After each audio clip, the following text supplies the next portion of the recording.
Hey guys, my name is Anuradha. Welcome to our channel GK Guidance and Knowledge. Happy morning to all of you. Today we are going to discuss about reforms in cooperative societies. Let's begin with the question.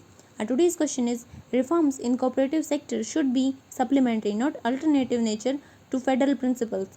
We have to comment on, which means we need to provide the details about the cooperative sector. You can start with the definition and the supplementary reforms. Finally, comment and conclusion. Significance of this question that can be asked in GS paper 2 and 3 under government policies and interventions. Our introduction would be: cooperatives are the organization formed at the grassroots level by the people to harness the power of the collective bargaining towards a common goal. Recently, a separate Ministry of Cooperatives has been created by the central government, realizing the vision of Sahkar Se Samriddhi. It means prosperity through cooperation. These are characteristics and types of cooperative societies.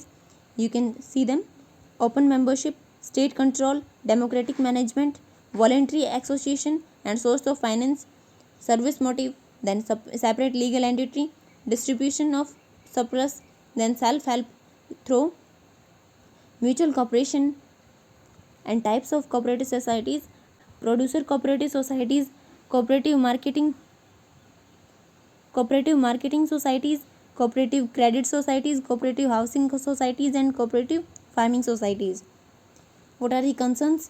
Interference of union in state list, then control of flow of cash, then federalism is disrupted, then restricting coverage area, then possibility of controlling small groups, also possibility of the dominance of big cooperatives. Then what are the supplementary reforms in cooperative societies we need?